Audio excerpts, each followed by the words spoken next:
aggressive intraoperative warming versus routine thermal management during non-cardiac surgery. We call this the PROTECT trial. Perioperative hypothermia is a common phenomenon. As patient becomes vasodilated with general anesthesia and regional block, there will be heat loss from the body. Thousands of research have evaluated the impact of hypothermia on perioperative outcomes. This is a sample of the literature where hypothermia, usually defined as core temperature less than 33 degrees, it doubles the intraoperative blood loss. Consequently, maintaining normal thermia reduces the need of blood transfusion by 22%. Avoiding severe hypothermia also reduces the risk of surgical site infection. It also decreases the hospital stay, and there are some preliminary evidence that myocardial injury after non-cardiac surgery could be prevented by maintaining normal thermia. Based on this data, recent guidelines suggested that all patients should be screened for inadvertent perioperative hypothermia risk. It's been suggested that ambient temperature in the operating theater should be maintained above 21 degrees. Forced air warming, heat matrices, and a water blanket should be available. Warmed IV fluid blood product should be given to patients with surgery more than 30 minutes in order to maintain a core temperature more than 36 degrees during the surgery and also after the surgery. However, it is unclear why we are aiming for a temperature of 36 degrees. In fact, the true normal thermic temperature should be 37 degrees. It is also unclear whether slightly lower temperature range could be acceptable and is safe. We have published our PROTECT trial recently in The Lancet. The hypothesis of the PROTECT trial is that aggressive warming to a core temperature near 37 degrees prevents a composite outcome of myocardial injury, cardiac arrest, and death.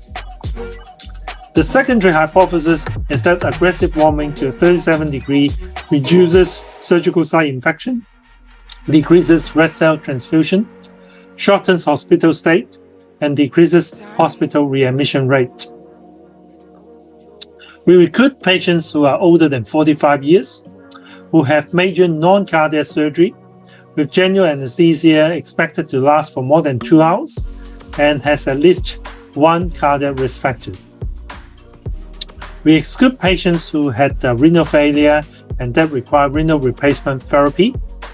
We also exclude patients who are obese with a body mass index exceeding 30 kg per meter square.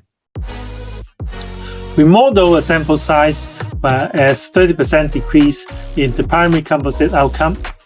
With 3 interim analyses, 5,056 patients will be required for achieving a statistical power of 90%. The trial procedure was actually quite simple.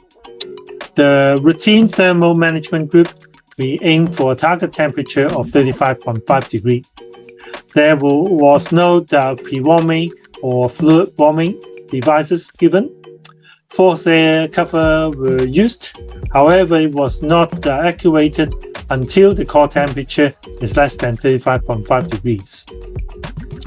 The intervention is actually aggressive warming, aiming at the core temperature of 37 degrees. We asked for 30 minutes of pre-warming with forced air blankets.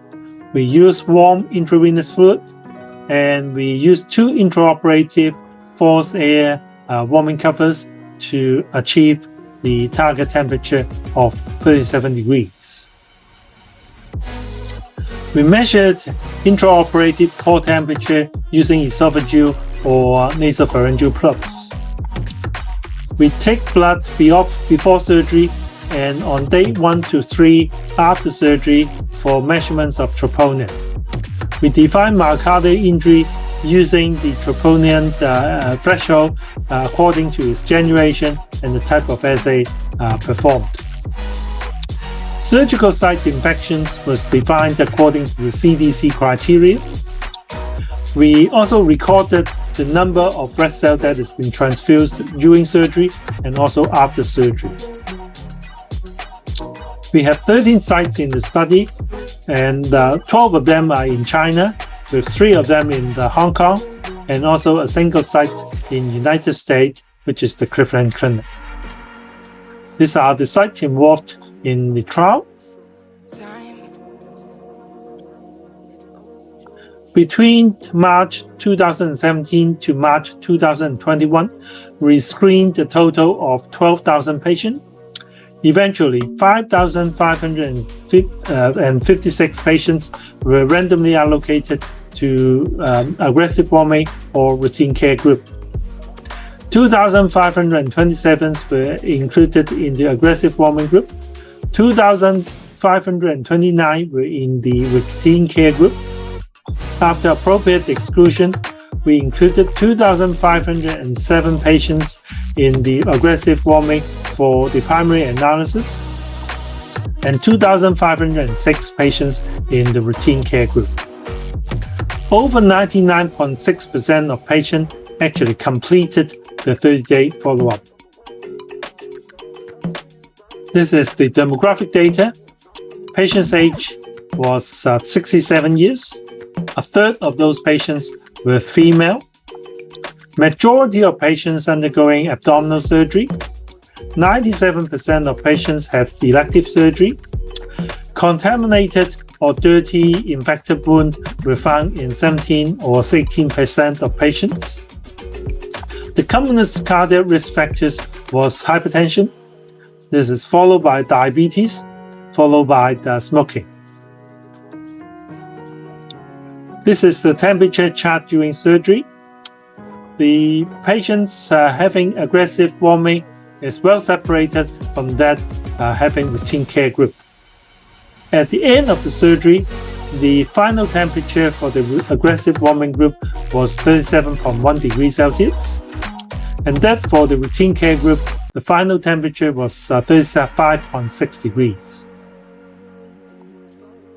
This is the outcome.